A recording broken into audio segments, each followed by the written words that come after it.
It just seems, Megan, like we keep coming back, we keep hitting the record button, and we keep talking. So I guess that's where we are. It feels like we were just here. Yeah, gee, I wonder where that came from.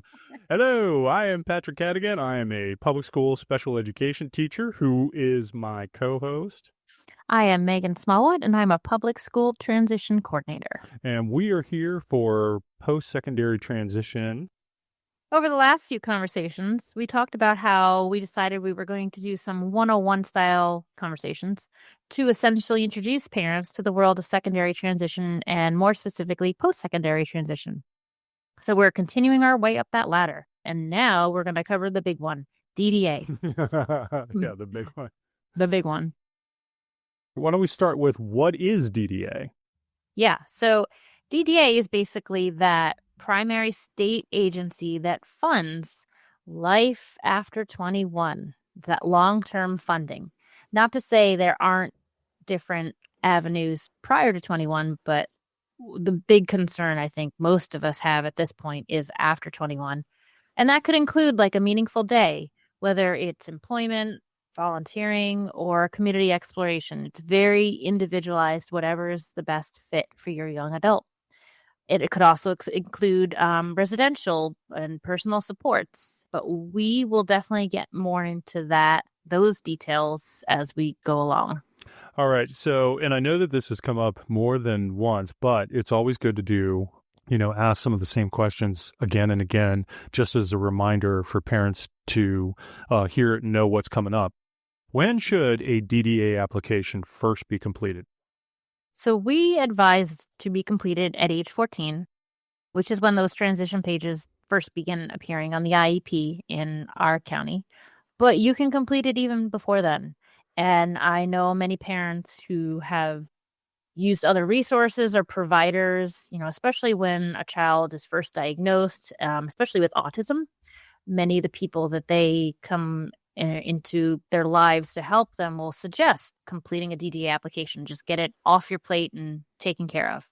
So there's no harm in doing it prior, but definitely by 14. And the application can be found on DDA's website, or if you were in high school, you can ask your transition specialist for a copy. And even if you're not in high school, if your young adult is in middle school, you can still ask the case manager, and they can always get in touch with coordinating transition specialists for the high schools in the area. Some details in completing the application, you need to make sure to include certain documentation with the application. The application does not take long.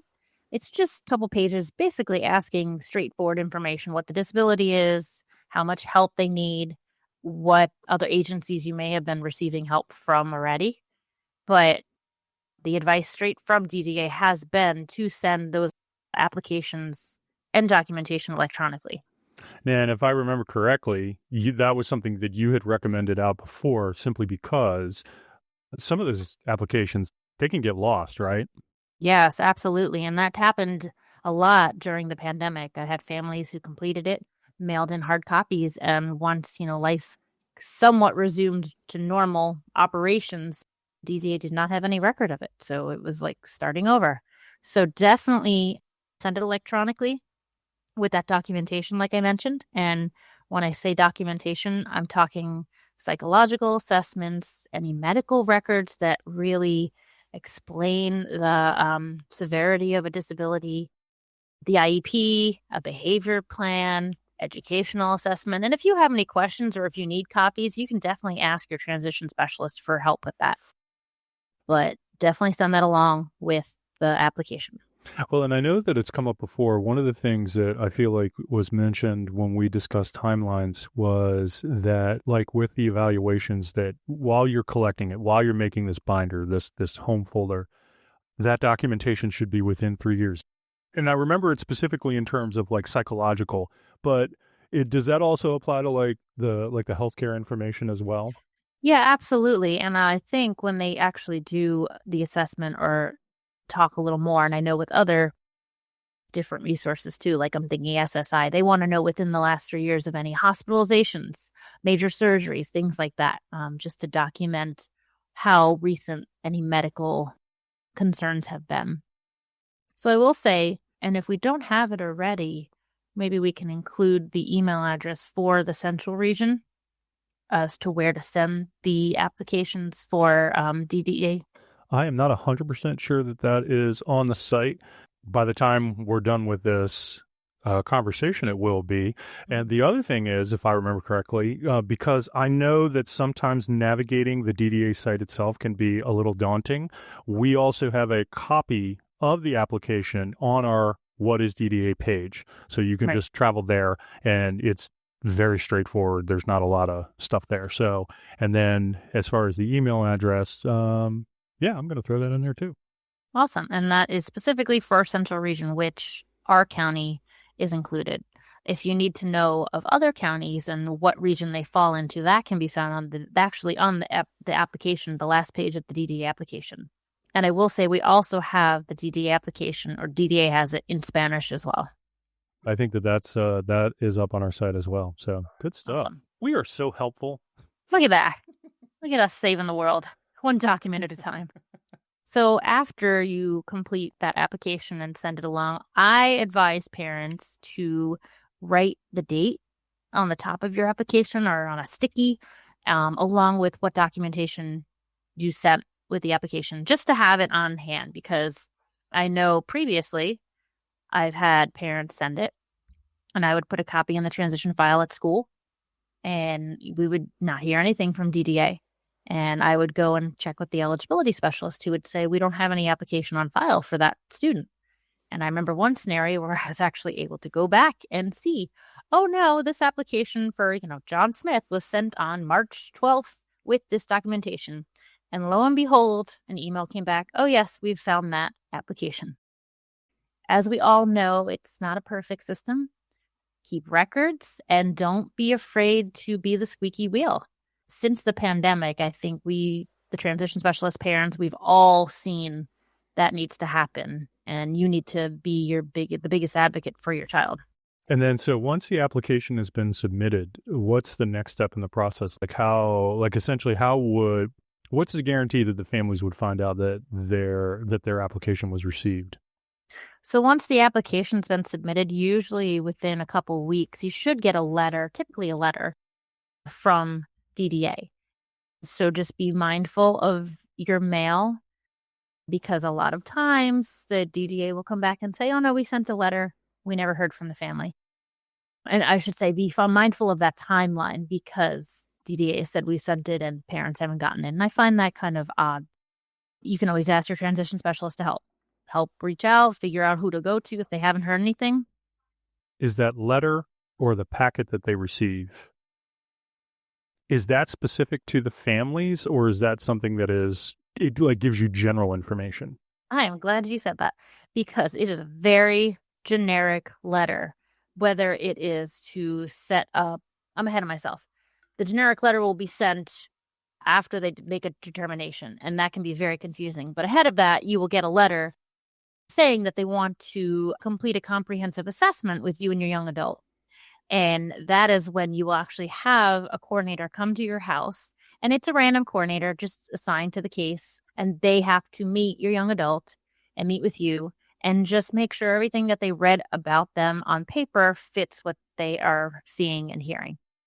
And just to clarify how much need really is necessary for this young adult, especially, as they get older. And I know, thinking about like the IEP process, we like to come forward and, review all of the strengths and progress that our child has made during the year.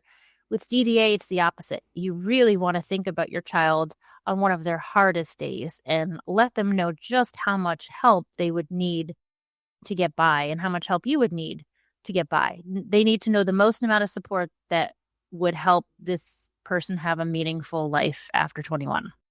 And I know that this has come up before. The DDA is typically funding for after 21. My thoughts go to, is there anything that will help parents like right now? Yeah. So, and I've encountered this a lot, especially since the pandemic. It's been hard on a lot of families and help is needed. It's all great to fill out an application for DDA, but then to hear that it's not really until after 21 is kind of disheartening. So like I said before, there are circumstances prior to 21 that funding could be available. And from DDA side, there is the family supports waiver, which could be for children and the families, but it requires certain statuses, which would be either crisis resolution or crisis prevention. Oh, Yep. that sounds pretty okay. So how would you define crisis resolution? So, in DDA's eyes, crisis resolution is when there is a significant crisis present and services are needed right away because they are either experiencing a lot of physical aggression in the household, either towards others or the young adults expressing it towards themselves. They're going to be homeless. They might be a victim of abuse or neglect, or they're living with a caregiver who's not able to provide the care to them because of impaired health. So I've gone down the path with a few families about behaviors and the increase in behaviors from their young adult, and puberty hits and it usually does spike with many. So it's just important to be very honest and open about what you are experiencing at home, so that they know that there really is a need for it. So that would be crisis resolution. And then how is that different from crisis prevention? So crisis prevention is that within a year, they notice that services may be needed. And it could be that they are at risk for meeting crisis resolution within the year, or even if they have a caregiver who's 65 years or older and they recognize that it's getting harder for them to care for them. So it's just they're recognizing that the need may be there. But of course, DDA is going to see if there's any other resources or any other providers that can help, take care of them prior to using DDA's funding for anything. So They will see if there's other, waivers or other avenues to go. So crisis prevention is kind of looking at things long term, whereas crisis resolution is the immediate. Current, right. Got it. Okay. Yep. And then that is all under the umbrella of the family supports waiver. Now, if I remember correctly, it had come up before, low intensity support services or LIS. And what is LIS funding? LIS funding. And what is that? So that is funding that is given through a lottery process. It's a random selection, and it's provided 2 times a year in the fall and the spring. And unfortunately, if your young adult is on the autism waiver, they are not eligible for this. But it does provide up to $2,000 each time to help any eligible children or adults with developmental or intellectual disabilities to purchase different services or items for their needs. And DDA has a lengthy list on their website that gives examples of what the funding could be used for. But just to give you some examples, I know families who have used it to pay for summer camps each year, any modifications that might need to be made to the home, an adapted bike, if you want to buy an iPad for your young adult, or even if you want to make a garden in the home if they have an interest in horticulture. It is a great possibility to get that extra money for some help. So with LIS, you had mentioned that this is a lottery, and I'm pretty sure I know what that means, but could you tell me what that means, just for anybody who's not sure? It's a simple little application. I think it's just like one page that you submit, and your name is put in there, or your child's name is put in there, and you get a letter in the mail to find out if you have been given or granted the money. You do not need to have a DDA application on file either. This is kind of separate from that. So it's something that can be accessed before 21, and it's even something that can be accessed after 21. All right. So we've talked about the family supports waiver, low intensity support services. Is there anything else? So if your young adult is applicable for medical assistance, there are waivers available through there, such as Community First Choice, that can help with some of those personal supports needs in the home. And if you are not eligible, or if your young adult is not eligible for medical assistance yet when they turn 18, and I know we've kind of talked about the timeline with receiving SSI and then automatically being eligible for Medicaid or medical assistance, then they would be eligible for this. So Community First Choice is a waiver through Medicaid that could provide some personal care, personal supports. And usually they're not the staff. You'd be given hours Each individual gets a certain number, and it is not typically, won't be taking them in the community. It's more to help in the home with the grooming and hygiene, just to give the caregiver a little break. Community first choice is a nice option to kind of fit around your DDA funding after 21. So for instance, and we'll get a little more into it, but with DDA, it is about a meaningful day. So a meaningful day, then that could look like different things for different people, but let's say you have a day program as your meaningful day. But mom or dad go to work in the morning, or they're still at work in the afternoon when the day is over for the young adult. That community first choice could be used on either end in order to provide some assistance, getting them ready to go or getting them off the van and staying with them in the house until they get home. So it's just a matter of working the funding. Taking the next step then, when one of the common acronyms that we always run into is the CCS, or the Coordinator of Community Service. So what would be a definition of Coordinator of Community Service? Yeah, and that'll kind of bring me back up, because I don't think I finished going through the whole process after you have that assessment, that comprehensive assessment. But the CCS is the Coordinator of Community Service, and they are kind of your middleman to DDA. They might be your lifeline at times as you approach 21, but they will be, and I think coordinator is the key word. They are your coordinator for these DDA services. After you finish that comprehensive assessment, and you need to be on the lookout for a letter from DDA. Again, if you don't receive anything in a timely manner, then try and reach out either to your transition specialist or the eligibility specialist up at DDA just to follow up. They will send that generic packet that everyone gets. And the key thing to be on the lookout for is what they have deemed the status for your young adult at that time. Within all that text, you'll see a little section that might say, DD future needs, no CCS assigned. So what that is telling you is that they've determined that your young adult will be eligible and will need that funding at 21 after they leave the school system. And they're saying that there's no funding now because they're not 21. And I think that's the most confusing thing for a lot of families, because I will get a very, anxious phone call or email saying, well, they said there's no funding. I said, well, that's true. They don't have funding right now because they're not 21. But they're telling you, yes, when he hits 21, they will be ready for him. So DD future need, it's a good thing. DD current request means that they recognize typically that your child will be exiting within 3 years. So this usually is the status for students who are ages 18 to 21. And current request would usually mean you're assigned a coordinator or CCS. Sometimes, and I don't know why DDA does this, but I've had students who were 14 or 15 and are at current request. There's no rhyme or reason to it. But hey, then you get a coordinator assigned, which isn't a bad thing. You won't get much from them at that point, but you'll have a person who may change again and again and again before they hit 21. But so DD current requests basically recognizes that they also will receive those services at 21, but you might have a coordinator now. And then the last category is supports only. Now, this one could be for a few reasons. Supports only basically recognizes maybe there's a need, but not enough need, and they're not eligible to receive services at 21. You're not going to have a coordinator. And it used to be a waiting list, but there's nothing for that group now, supports only.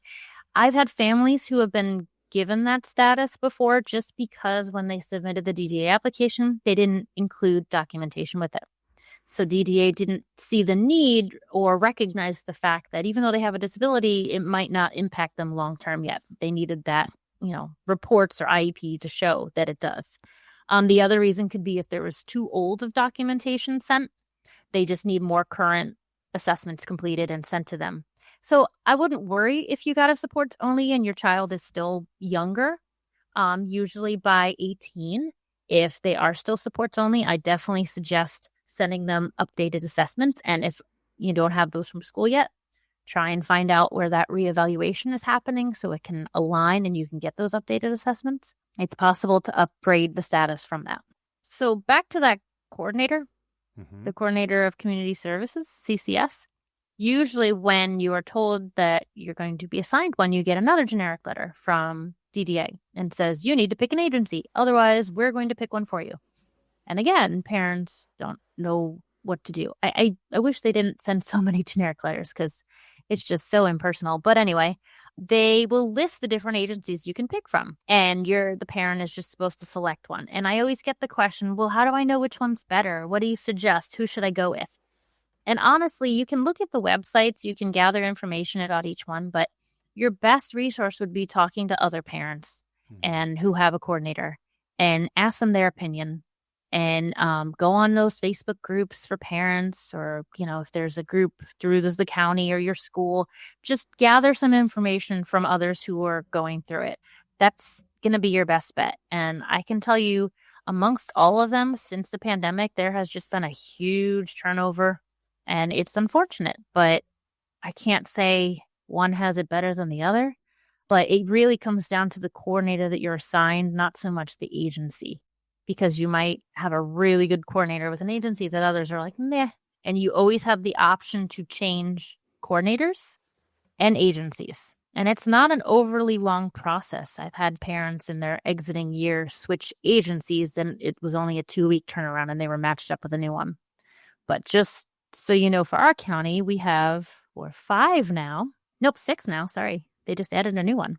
And that would be service coordination, MMARS, or Medical Management and Rehabilitation Services, the coordinating center, optimal healthcare, total care, and the newest one is Beatrice Loving Heart. But again, it sounds like the best thing to do is to talk to other parents, absolutely, and use their experiences. And I will say too, there can also be confusion. These are not the agencies who are going to provide the actual services through DDA. These are the agencies that the coordinator who you will pick, or the agency that you will pick, the coordinator will be assigned to you to help you navigate the DDA providers and timeline and paperwork. Let's talk about, okay, so the young adult has hit 21. What happens at 21? So, and I don't think I mentioned this in our last one, but the coordinator or CCS that's assigned to your young adult, as they're approaching 21, you should be hearing from them more frequently, as opposed to the 1-year check-in. Hey, how you doing? You still there?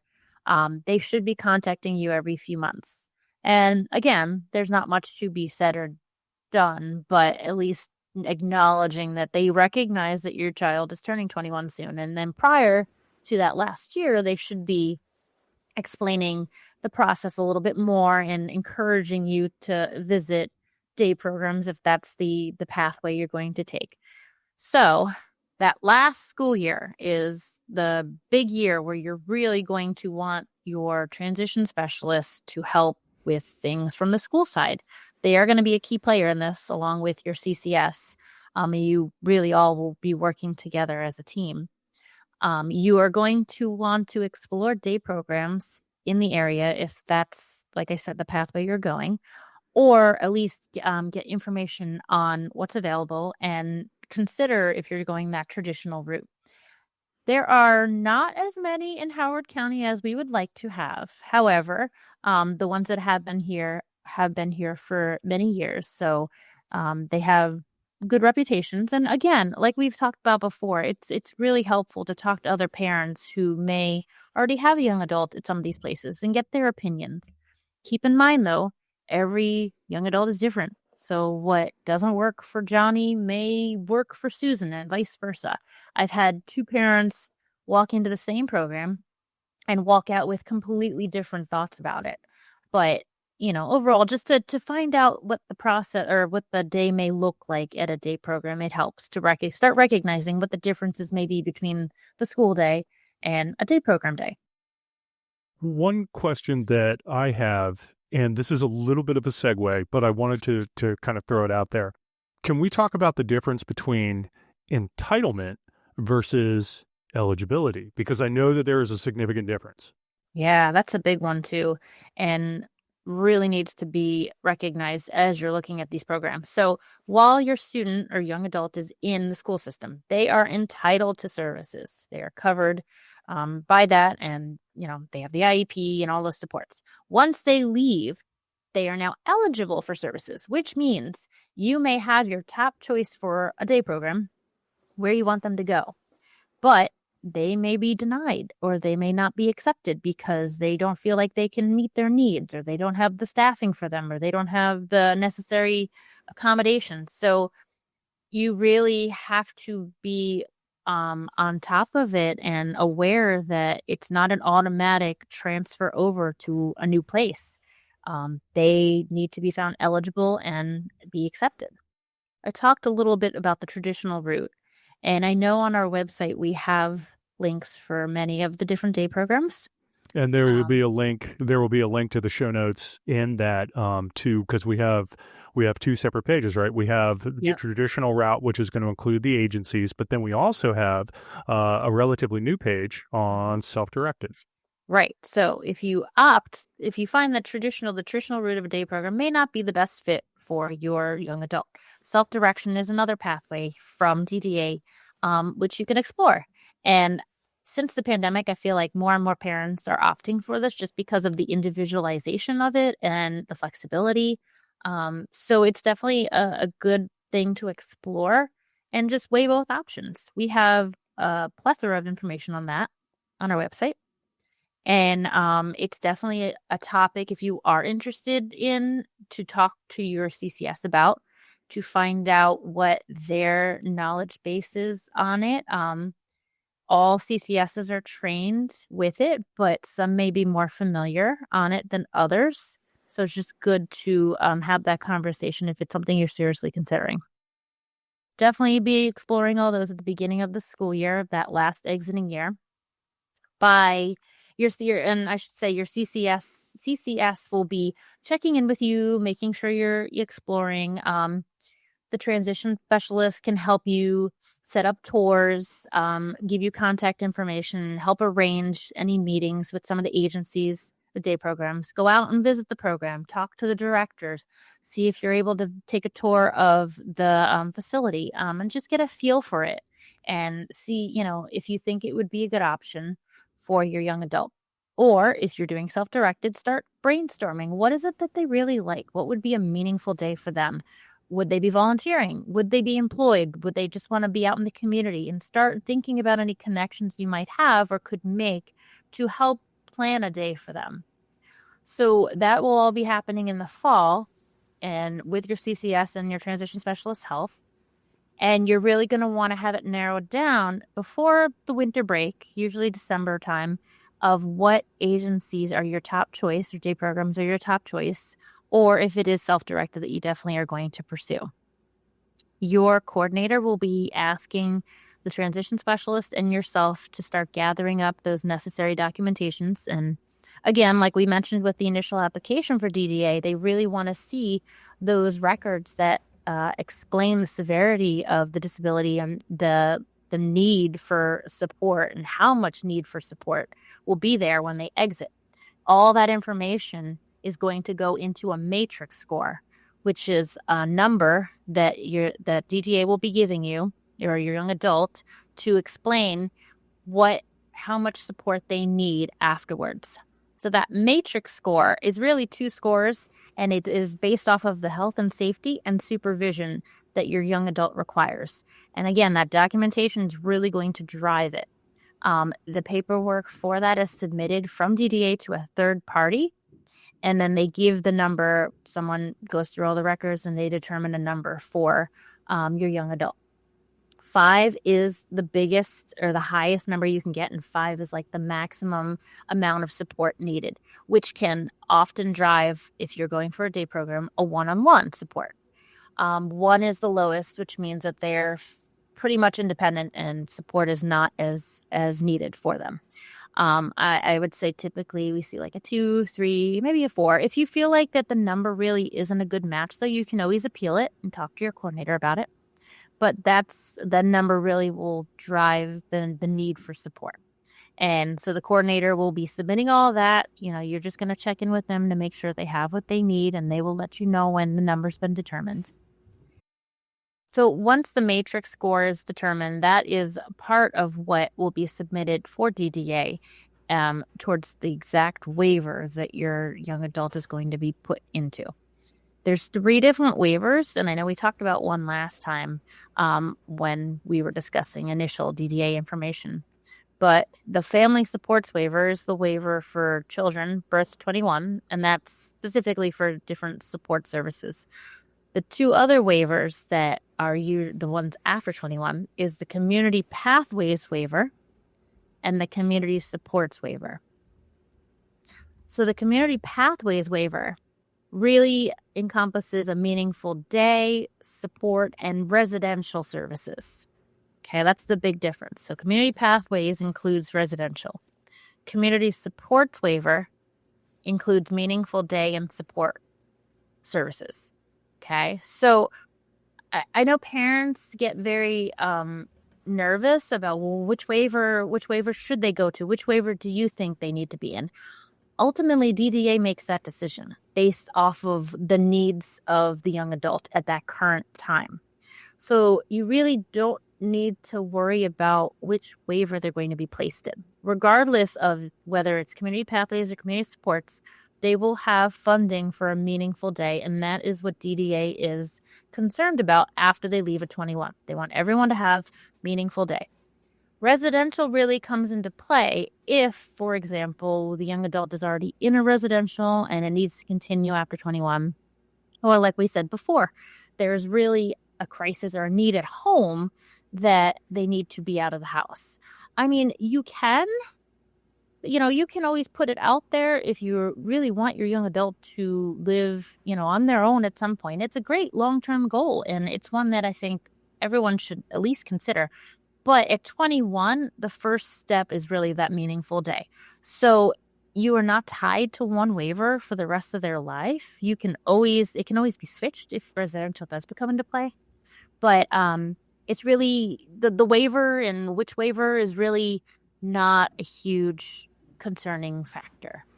I think one of the things that I find really interesting about what you said in terms of the residential is that I remember one of the conversations that we had with a parent who was totally comfortable with not having their child leave the house, right? Like that was not a conversation that they were willing to have.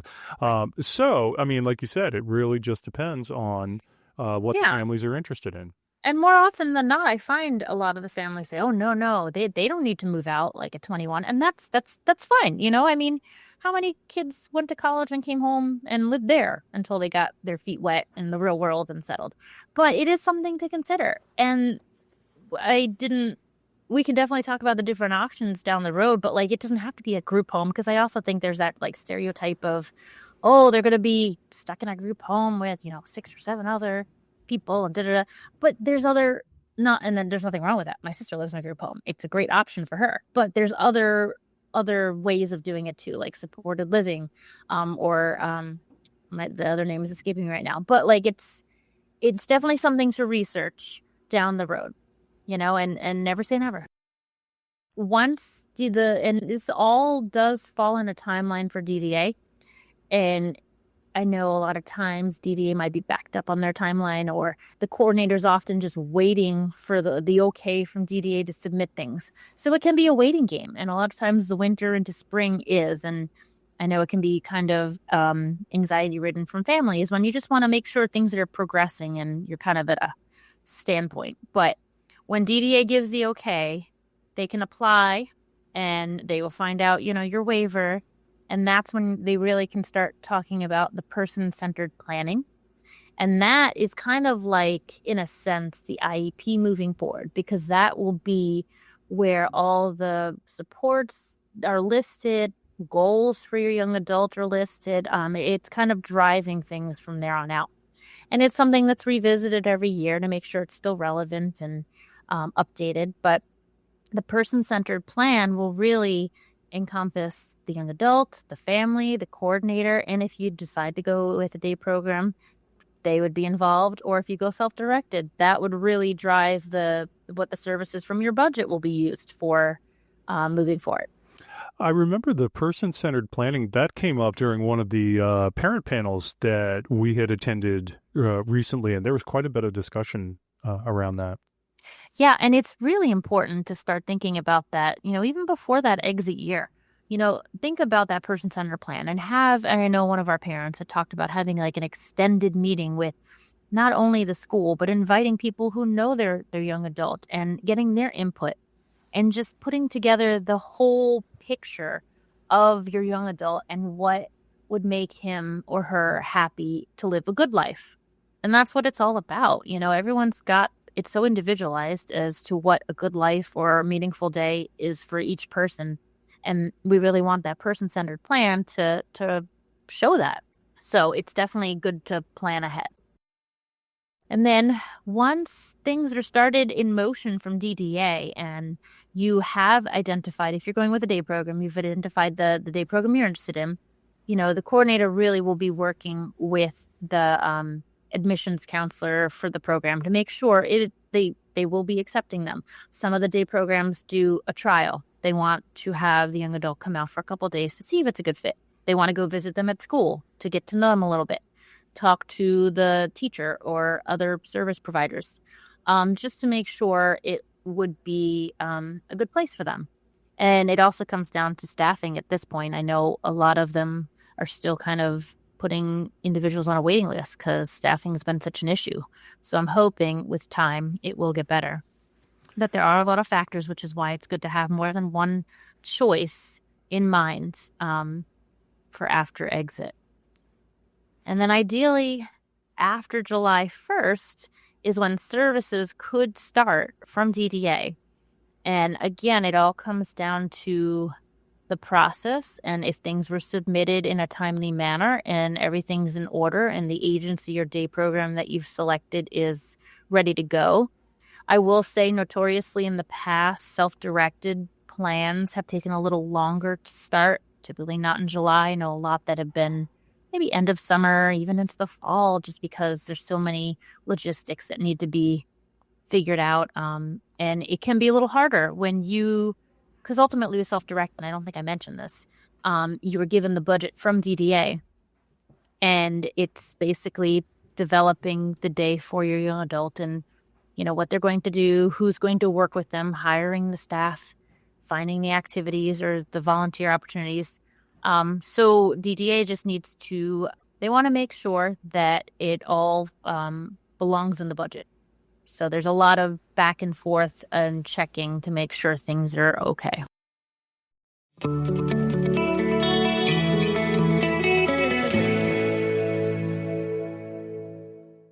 As always, you'll find links to the information from our conversations in our show notes.